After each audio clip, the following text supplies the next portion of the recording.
आपके गांव छात्र के अंदर आया हूं और यहाँ पर महर्षि वाल्मीकि जी के मंदिर के अंदर मैं पहुंचा हूं, लेकिन मेरा पहुंचने का कारण क्या था, क्यों मैं यहाँ पे आया हूं। आज इस देश के अंदर जो व्यवस्था चली हुई है और आप लोग जो अपने घरों के अंदर बैठे हुए हैं, सम्मानित साथियों, अगर आप इसी प्रकार से अपने घरों के अंदर बैठे रहे और आपने नहीं देखा कि आपके अधिकारों के ऊपर किस प्रकार से कैंची चलाने का यह सरकार काम कर रही है, तो सम्मानित साथियों, वो दिन दूर नहीं होगा कि जिस दिन एक बार फिर से आप गुलामी की तरफ और आप लोग गुलाम हो चुके होंगे। सम्मानित साथियों, अगर आप आने वाली नस्लों को और आने वाली फसलों को बचाना चाहते हैं तो अपने घरों से बाहर निकलना होगा।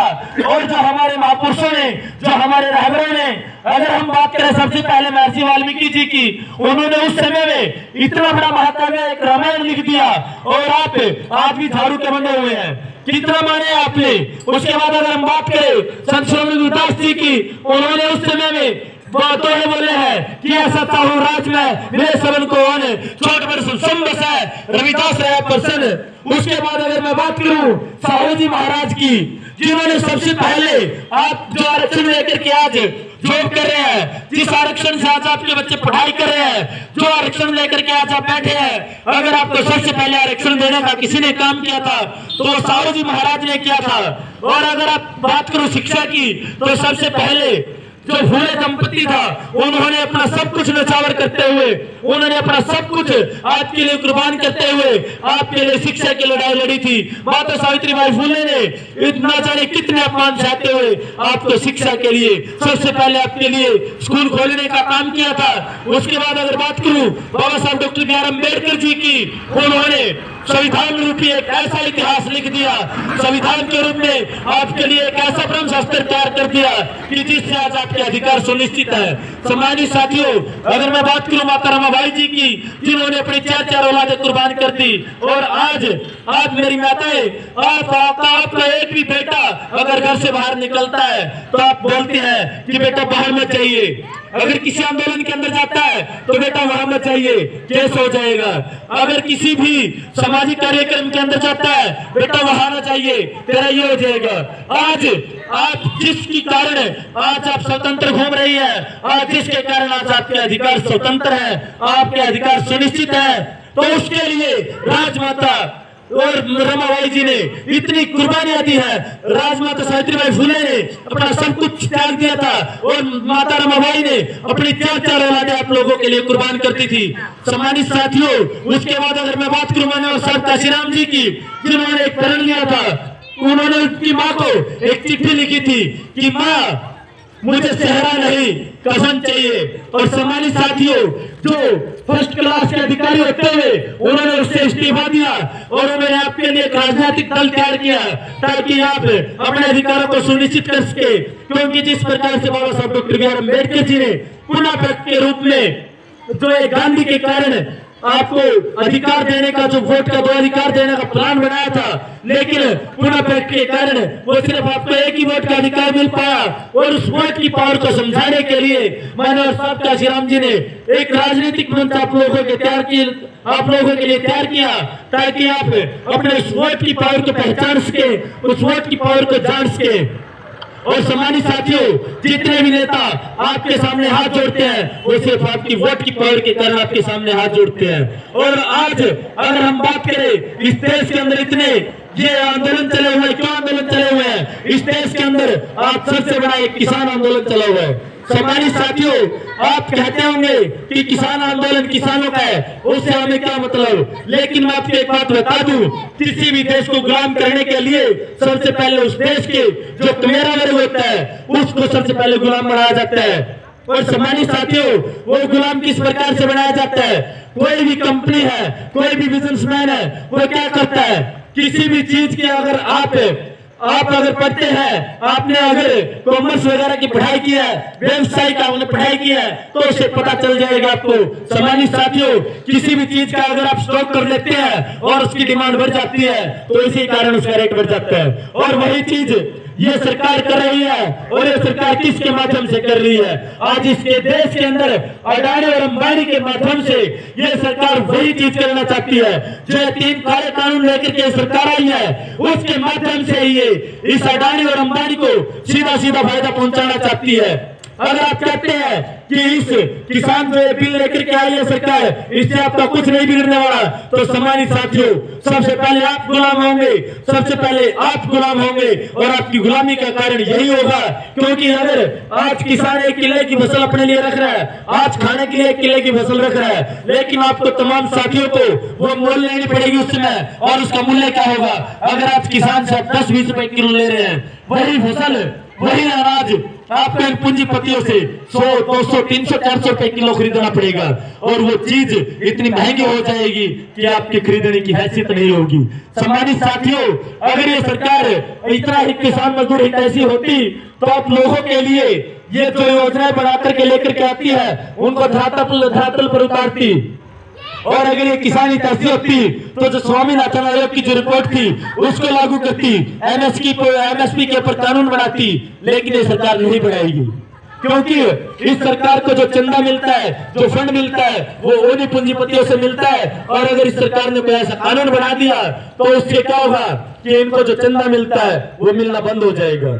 उसके बाद अगर मैं बात करूं हमारे गरीब समाज की, हम चाहते थे कि हमारे बच्चे पढ़ लिख करके मास्टर बने, डॉक्टर बने, इंजीनियर बने, लेकिन सम्मानित साथियों, हमारे बच्चे पढ़ लिख करके क्या बनेंगे पता है आपको? सिर्फ और सिर्फ मजदूर, इनके सिर्फ और सिर्फ ताशले होंगे। और वो क्यों होंगे? उसका कारण क्या है? हमारे बच्चे कुछ जो MA, BEd, PhD, LLB, LLM, bar at law, DLitt, चाहे कोई भी डिग्री किसी भी विश्वविद्यालय से इस पूरे देश के कोने कोने से कहीं से भी वो डिग्रियां कर रहे थे, लेकिन इस सरकार ने क्या किया? उनकी स्कॉलरशिप रोकने का काम इस सरकार ने कर दिया सम्मानित साथियों। और उस स्कॉलरशिप से क्या होता था कि आपके बच्चों का जो स्टेशनरी खर्च होता था, चाहे वो पेन पेंसिल है, चाहे वो किताब है, वो खर्च आपका निकल जाता था। इतना ही नहीं, स्कॉलरशिप देना तो बहुत दूर की बात है, उसके अलावा भी सम्मानित साथियों इसने एक चीज और कर दी कि आपके गांव के जो सरकारी स्कूल होते थे उन स्कूलों का इन्होंने क्या किया? उन स्कूलों का भी इन्होंने निजीकरण कर दिया। और वो निजीकरण किस प्रकार से किया? उन स्कूलों के इन्होंने गेट चेंज कर दिए और उनके ऊपर लिखवा दिया गया model Sanskrit senior secondary school. सम्मानित साथियों, अगर model Sanskrit senior secondary school लिखने से या उसका मात्र गेट चेंज करने से उसकी व्यवस्था सुधर जाती, तो आप इस इंडिया गेट को, जो आपके इंडिया गेट के ऊपर इतने शहीदों के नाम लिखे हुए हैं, उस इंडिया गेट को थोड़ा सा और अच्छा डिजाइन कर दो तो हमारा पूरा भारतीय अच्छा बन जाएगा, हमारा पूरा भारतीय तरक्की कर जाएगा। अगर चाहिए तो क्या चीज? स्कूलों के अंदर शिक्षकों की आवश्यकता होती है, स्कूलों के अंदर मास्टरों की आवश्यकता होती है, लेकिन उन्होंने क्या किया? वो गेट चेंज करने के बाद अध्यापक ये लेकर के नहीं आए, इन्होंने क्या किया?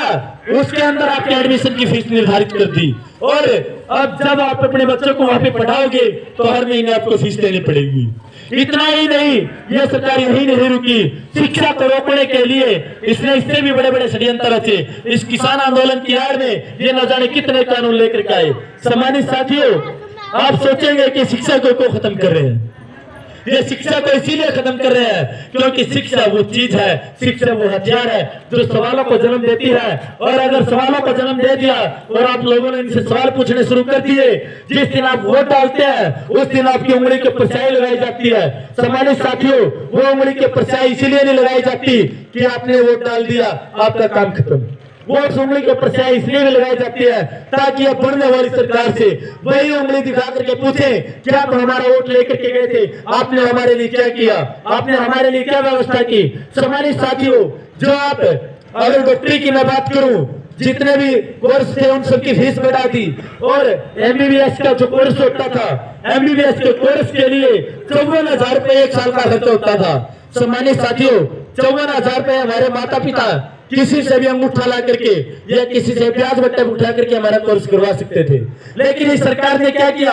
उसी एमबीबीएस के कोर्स की फीस सम्मानित साथियों 1 साल की 10 लाख रुपए कर दी।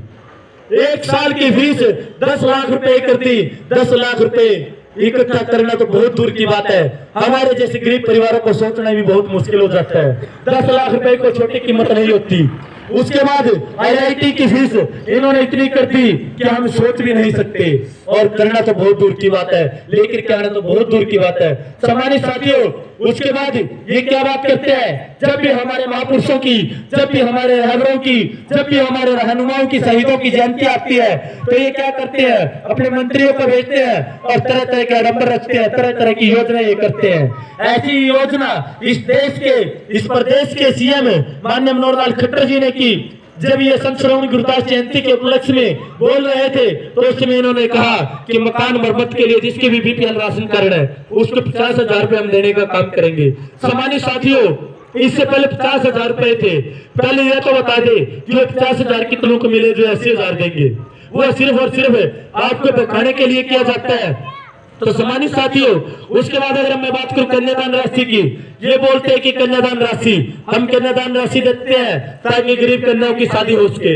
सम्मानित साथियों, जब हम हमारी लड़की की शादी करते हैं 2-3 लाख रुपए हम ब्याज पे उठाते हैं, और उसके बाद क्या होता है, उसके बाद हम जाते हैं नंबरदार के पास, उसके बाद जाते हैं सरपंच के पास, और वो जाते हैं तहसीलदार के पास। कन्यादान राशि के लिए हजारों चक्कर हमें काटने पड़ते हैं। ये भी हो सकता है कि जो इस वर्तमान समय में सरपंच हो उसका हमने उसके समय में विरोध कर दिया, उसका वोट ना दिया हो। ये भी हो सकता है कि जब नंबरदार चुना गया हो हमने उसका विरोध कर दिया हो, उस समय हम उसके विरोध में रहे हो, तो क्या वो हमारे जो डॉक्यूमेंट है उनको वेरीफाई कर देंगे, क्या उनके प्रश्न लगा देंगे। और इतना ही नहीं सम्मानित साथियों, उसके बाद इतना यहाँ तक भी सीमित नहीं होता। जो तहसीलदार होता है वो नंबरदार को वहां पे बुलाता है, नंबरदार वहां जाकर के गवाही देता है, नंबरदार वहां जाकर के वेरीफाई करता है कि फलाने की लड़की की शादी इसके लड़के के साथ हुई है। उसके बाद ये कन्यादान राशि के लिए डॉक्यूमेंट आगे भेजते हैं और उनमें भी तरह तरह की खामियां निकालते हैं। उसके बाद क्या होता है, हम देखते हैं कि कोई जान पहचान का साथी हमारा काम करवा देगा, हमें कन्यादान राशि दिलवा देगा, और वो क्या करता है, रिश्वत के तौर पे, अगर सीधी भाषा में बात करूं तो दलाली करते हैं। और दलाली क्या करते हैं, वो 10-20 हजार रुपए मांग लेते हैं। सम्मानित साथियों, जितना पैसा कन्यादान राशि में मिलना था वो हमारा ब्याज में, किराए भाड़े में, रिश्वत में चला गया। तो ऐसी कन्यादान राशि को क्या करेंगे हम, क्या चाहिए हमें ऐसी कन्यादान राशि, क्या करना है उसका, उस कन्यादान राशि को आगे लगा दो। अगर हमारे को कन्यादान राशि देनी है तो जिस दिन हमारी लड़की की बारात आती है, जिस दिन हम अपनी बेटी को विदा करते हैं, जिस दिन हम अपनी लड़की का शादी का जो दिन है वो त्याग करते हैं, उस दिन हमें कन्यादान राशि दे ताकि हम अपनी बेटी की शादी के लिए व्यवस्था कर सके। लेकिन नहीं, ये लोग क्या करते हैं, सिर्फ और सिर्फ आपको बरगलाने का काम करते हैं। सम्मानित साथियों, इसके अलावा भी बहुत सी ऐसी समस्या है जो ये डॉक्यूमेंट के अंदर को बोलते हैं कि ऐसे है वैसे है, लेकिन धरातल पर नहीं है। इन्हीं चीजों को धरातल पर लाने के लिए, इन्हीं चीजों को आगे बढ़ाने के लिए सम्मानित साथियों, आपके उज्जैना के गुरु रविदास मंदिर के अंदर 9 मार्च को हमने एक प्रदर्शन रखा है। एक बार फिर से बताना चाहूंगा कि उज्जैना के गुरु रविदास मंदिर के अंदर 9 मार्च को हमने एक प्रदर्शन रखा है, और जितनी भी समस्या मैंने आपको बताई है, और जो भी एक दो समस्या आपकी है, चाहे वो मनरेगा के जॉब कार्ड की हो, चाहे वो आपकी जो इंदिरा गांधी आवास योजना की हो, चाहे वो आपकी स्कॉलरशिप की हो, जितनी भी आपकी तमाम समस्या है वो उस मेमोरेंडम के अंदर हम ऐड करेंगे। और उसके बाद उज्जैन के SDM साहब के मार्फत हम जो ज्ञापन सौंपेंगे वो इस देश के महामहिम राष्ट्रपति जी के नाम सौंपेंगे, क्योंकि इस देश का प्रथम नागरिक जो है, इस देश का पहला नागरिक जो होता है वो राष्ट्रपति होता है। और कोई भी कानून जब बनता है सम्मानित साथियों, वो राज्यसभा लोकसभा के बाद उसके ऊपर जो राष्ट्रपति होता है उसकी मोहर लगती है, और उसके बाद ही वो कानून बनता है। जब तक वो संसद के अंदर, राज्यसभा के अंदर, लोकसभा के अंदर रहता है वो बिल होता है, तो कम से कम वो कहने को बहुजन समाज से होता है, वो कहने को दलित जो इस देश का प्रथम नागरिक है, सम्मानित साथियों, उसको भी हम चेताने का काम करेंगे। उसके नाम ही हम ये ज्ञापन पत्र देंगे ताकि उसको भी पता चले कि उज्जैन के अंदर ऐसे लोग बैठे हैं जो अपने अधिकारों के लिए सजग हो चुके हैं, जो अपने अधिकारों के लिए लड़ना सीख गए हैं। सम्मानित साथियों, मनोहर साहब काशीराम जी एक बात कहते थे, मनोहर साहब काशीराम जी कहते थे कि जब तक आपकी हिस्सेदारी इस देश की संसद के अंदर नहीं है, जब तक आप इस देश के अंदर कानून बनाने वाले नहीं बनते, तब तक कम से कम आपकी इस देश की, आपकी जो इस देश की जनता है उसकी हिस्सेदारी कम से कम संसद के बाहर सड़कों पर होनी चाहिए, कम से कम सड़कों पर होनी चाहिए। और इस संसद के अंदर जो कुर्सी पर नेता बैठे हैं उनकी कुर्सी को हिलाने वाले आप होने चाहिए। तो सम्मानित साथियों, जब तक आप इस देश की सत्ता के काबिज नहीं होते तब तक आपको अपने हथियारों के जो अपने अधिकारों को बचाने के लिए आपको लड़ना पड़ेगा। सम्मानित साथियों, आपके अधिकारों को बचाने के लिए आपको संघर्ष करना पड़ेगा और इसी संघर्ष की कड़ी को आगे बढ़ाते हुए हम लोगों ने जो 9 मार्च का आपके उच्चारण के अंदर प्रदर्शन रखा है, सम्मानित साथियों, एक बार फिर से आपसे हाथ जोड़ के रिक्वेस्ट करता हूं कि जितना भी हो सके ज्यादा से ज्यादा तमाम साथी वहां पे पहुंचे और वहां जो हम आंदोलन कर रहे हैं, वहां हम जो प्रदर्शन कर रहे हैं, उसके माध्यम से इस जो आपके उच्चारण का शासन प्रशासन है, जो IBCID है, जो यहाँ का खुफिया तंत्र है, उसके माध्यम से इस हरियाणा की जो गंदी सरकार है और जो गंदी नीतियां लेकर के आई है उसको भी चेताने का काम करें और उसके बाद इस देश के जो राष्ट्रपति बैठे हैं उसको भी आप ज्ञापन पत्र के माध्यम से जगाने का काम करें। और उसके साथ साथ इस देश के जो राजनीतिक दल, चाहे वो कांग्रेस हो, चाहे वो BJP हो, चाहे वो कोई भी क्षेत्रीय दल है, चाहे वो कोई भी वो राष्ट्रीय दल है, उसको भी आप चेताएं, उसको भी आप बताएं, क्योंकि एक ही थाली के चट्टे बट्टे हो चुके हैं सम्मानित साथियों। और एक ही थाली के चट्टे बट्टे क्यों हो चुके हैं? जिस समय चौधरी देवीलाल जी इस देश के उप प्रधानमंत्री होते थे, उस समय मानव साहब काशीराम जी इसी देश के अंदर अपनी सत्ता की लड़ाई लड़ रहे थे और उस समय माननीय बहन जी उत्तर प्रदेश की मुख्यमंत्री थी।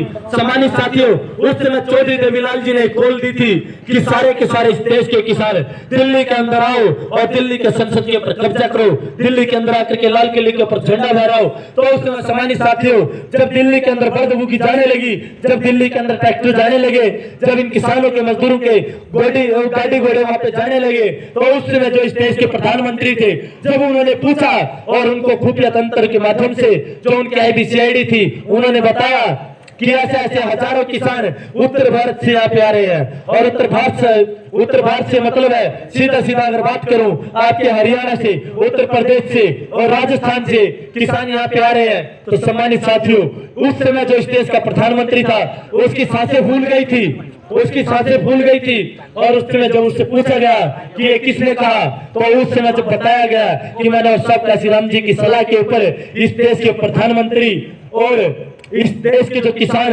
बोलते हैं कि हमारा कर्ज माफ हुआ था, सही मायने में इस देश के किसानों का कर्ज माफ करवाने वाले चौधरी देवीलाल जी ने जब उस दिल्ली को जाम करवाने का काम किया था, उसी समय सम्मानित साथियों, इस पूरे देश की, हरियाणा की बात नहीं करूंगा, इस पूरे देश की सरकार सिर्फ एक वोट के कारण गिराई गई थी। सिर्फ एक वोट से इस देश के प्रधानमंत्री को संसद के अंदर हराया गया था और उस समय अविश्वास प्रस्ताव पास करके उसको गिराने का काम सम्मानित साथियों इस देश के अंदर हुआ था। उससे पहले इस देश के अंदर बहुत से ऐसे भी सम्मानित हैं जिनको एक एक सीट लेने के बाद मुख्यमंत्री बनाया गया।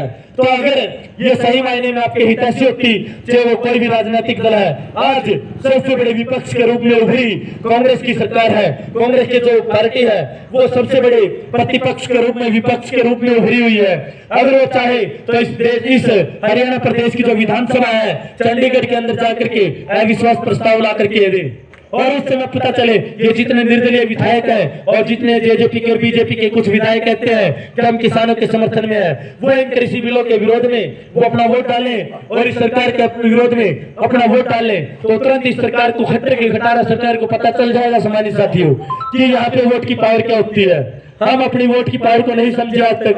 अगर वोट की पावर को समझना है तो हमारे महापुरुषों को, रहनुमाओं को पढ़ना होगा और उनको जानना होगा किस प्रकार से उन्होंने एक एक वोट से इस देश की सरकारों को गिराया है, किस प्रकार से एक एक सीट लेकर के इतने बड़े बड़े सूबे के मुख्यमंत्री कैसे बन गए, 10 सीटों के वाले कैसे, जब इस हरियाणा प्रदेश के अंदर 90 विधानसभा की सीटें हैं तो 10 सीटों वाला उप मुख्यमंत्री कैसे बन गया। सम्मानित साथियों, ये सोचने का विषय है। अगर ये जो अन्य राजनीतिक दल है वो आपके हितैषी होते तो अब तक का संसद के अंदर और विधानसभा के अंदर ये अविश्वास प्रस्ताव लागू करवा चुके होते, अविश्वास प्रस्ताव ये पास करवा चुके होते और इस देश की जो सरकार है, इस प्रदेश की जो सरकार है उसको चेताने का ये काम कर चुके होते। सम्मानित साथियों, अब आपको जागने की जरूरत है। और क्यों जागने की जरूरत है? क्योंकि आपके अधिकारों के ऊपर कैंचियां चलाई जा रही है सम्मानित साथियों।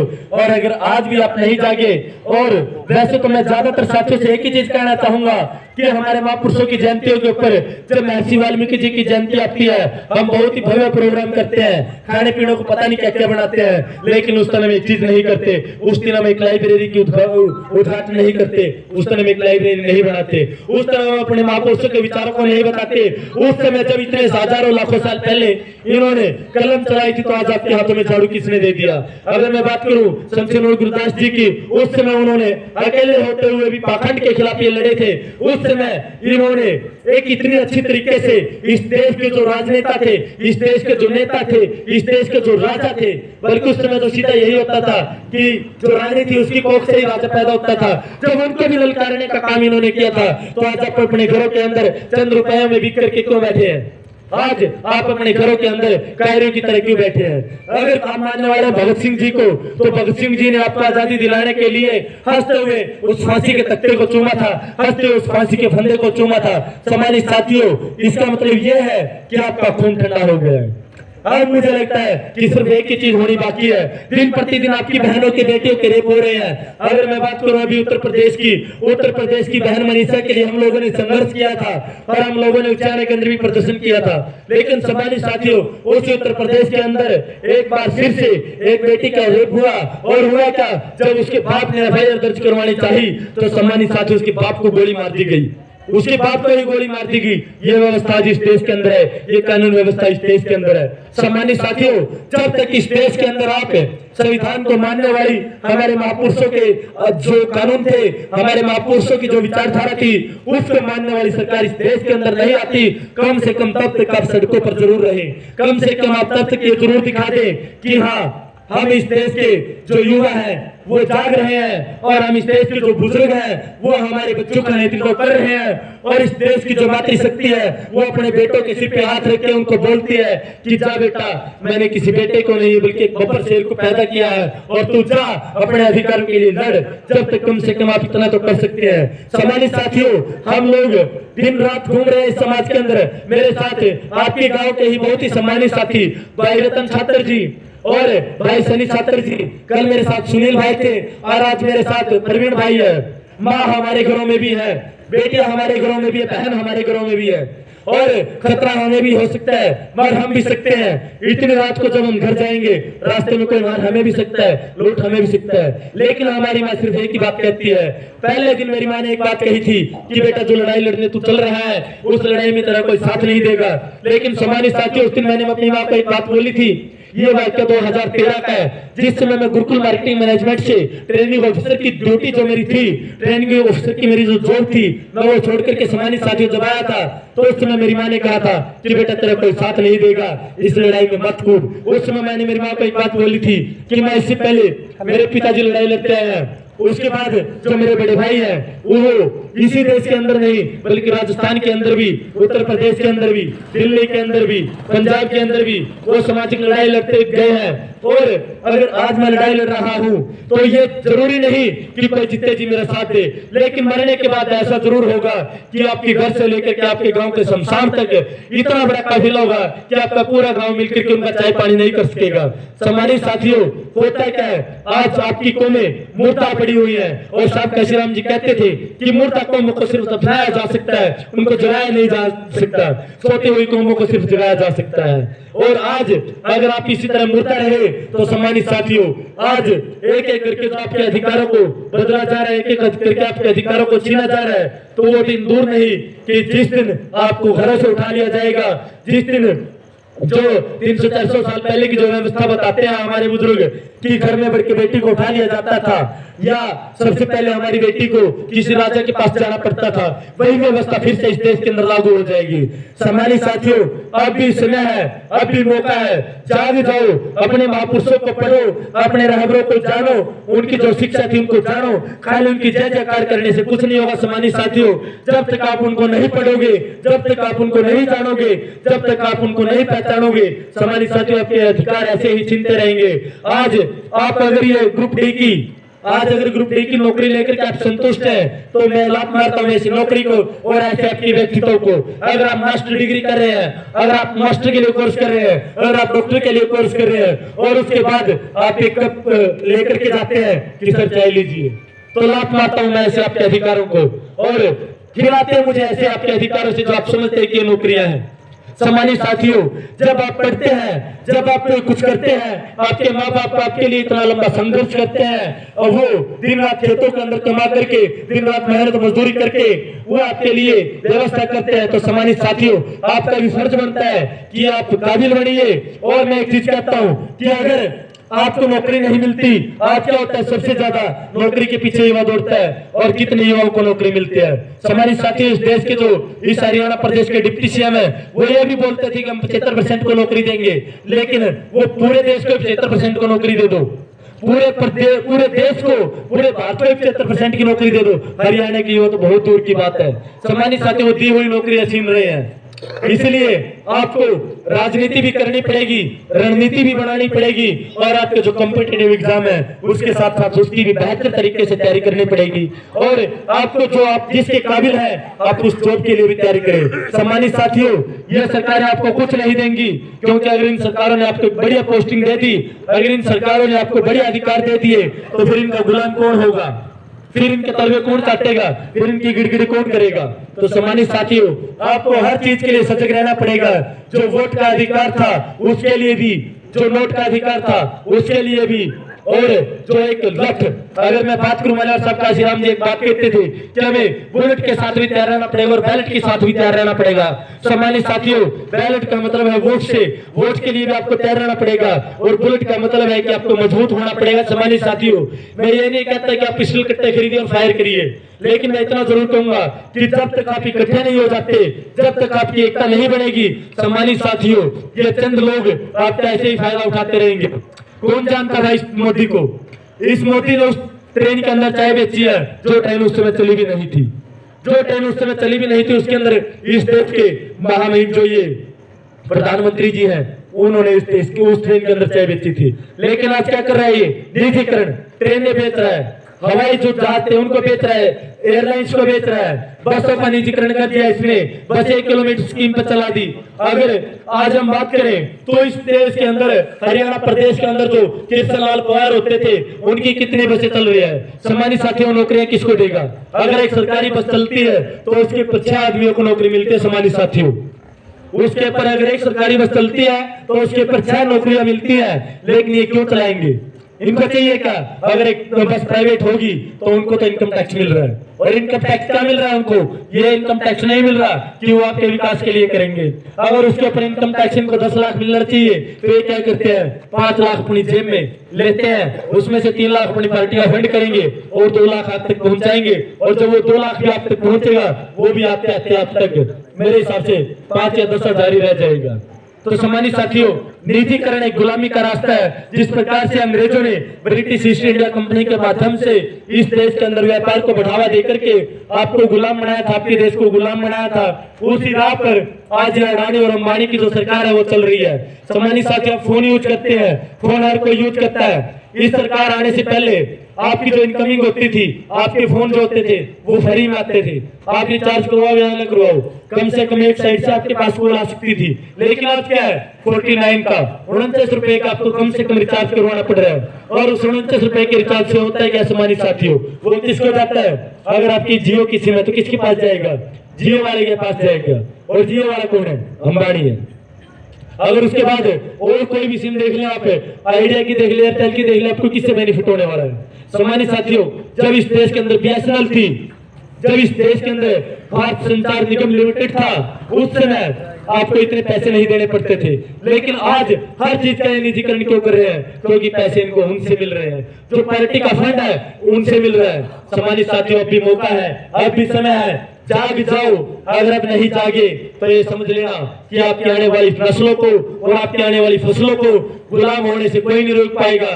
क्योंकि अगर आज जो किसान आंदोलन की एक बार फिर से मैं बात करूं, आपके पास के गांव में ही करसिंधु के अंदर खड़ी फसल के ऊपर ट्रैक्टर चलाया। सम्मानित साथियों, आपके गांव के पास ये करसिंधु जाकर के देख सकते हैं, जिस वो माँ जो उसका पाला 3-4 डिग्री का टेम्परेचर, उसमें खाद बीज दिया करते, जिस पानी में बोला कोर वो दिया करते उसमें, और उन्हें पाली हुआ फसल आज निसर का तैयार होगी और फिर उसका प्रोटेक्शन चलाना पड़ रहा है। सम्मानित साथियों, अपने बच्चों की तरह फसलों को पालते हैं और आज उसको नष्ट करना पड़ रहा है। तो सम्मानित साथियों, इससे बड़े दुख की बात क्या होगी, इससे बड़े दर्द की बात क्या होगी। और अगर मेरा कोई किसान भाई मेरी आवाज सुन रहा है, यहाँ से भी जो मेरा किसान भाई मेरी आवाज सुन रहा है, और जितने भी तमाम साथी मेरी आवाज सुन रहे हैं, उनसे भी रिक्वेस्ट करूंगा कि वो अपने उन किसान भाइयों को जाकर के समझाएं, उनको बताएं कि आप अपनी फसल को नष्ट ना करके, आपकी चाहे वो 1 एकड़ की जमीन है, चाहे वो 2 एकड़ की जमीन है, चाहे वो 5 एकड़ की जमीन है, जिसके ऊपर आप ट्रैक्टर चलाना चाहते हैं, उस फसल को आप तैयार हो जाने दो।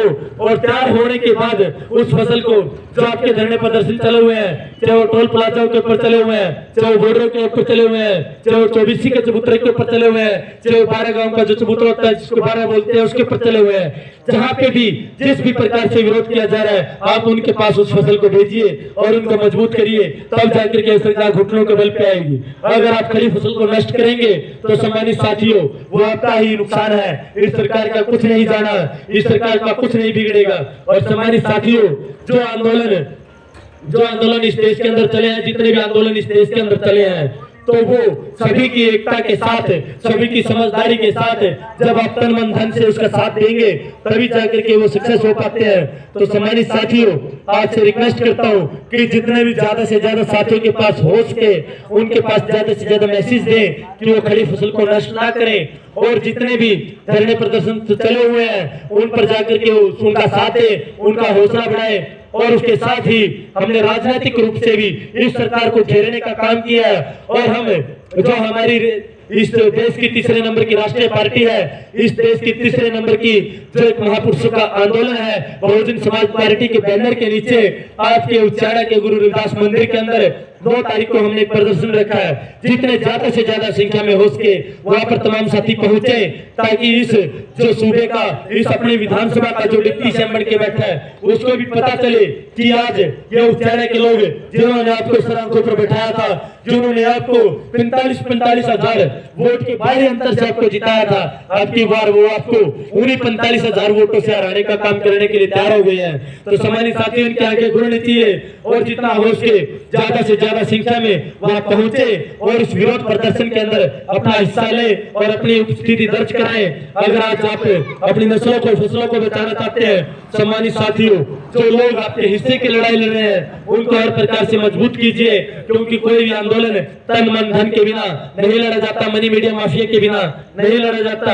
आप सभी ने मुझे इतनी देर तक झेला, आप सभी का बहुत बहुत आभार व्यक्त करता हूँ, बहुत बहुत धन्यवाद करता हूँ, साधुवाद करता हूँ। और एक बार फिर से आपका भाई, आपका बेटा होने के नाते एक बार फिर से रिक्वेस्ट करता हूँ कि प्लीज आप जाग जाइए, समय है। और जितने भी ज्यादा से ज्यादा हो सके 9 मार्च को गुरु रविदास मंदिर उच्चाड़ा के अंदर ज्यादा से ज्यादा संख्या में सुबह 10 बजे पहुंचे, और वहां से हम सुबह 10 बजे चलने की तैयारी करेंगे। और उसके बाद पूरे शहर के अंदर से रोज प्रदर्शन करते हुए जो इस आपके उच्चाड़ा का एसडीएम है, एसडीएम साहब के मार्फत हम इस देश के राष्ट्रपति को ज्ञापन सौंपने का काम करेंगे। आप सभी का बहुत बहुत धन्यवाद, बहुत बहुत साधुवाद। जय भीम, जय भारत, जय वाल्मीकि, जय रविदास।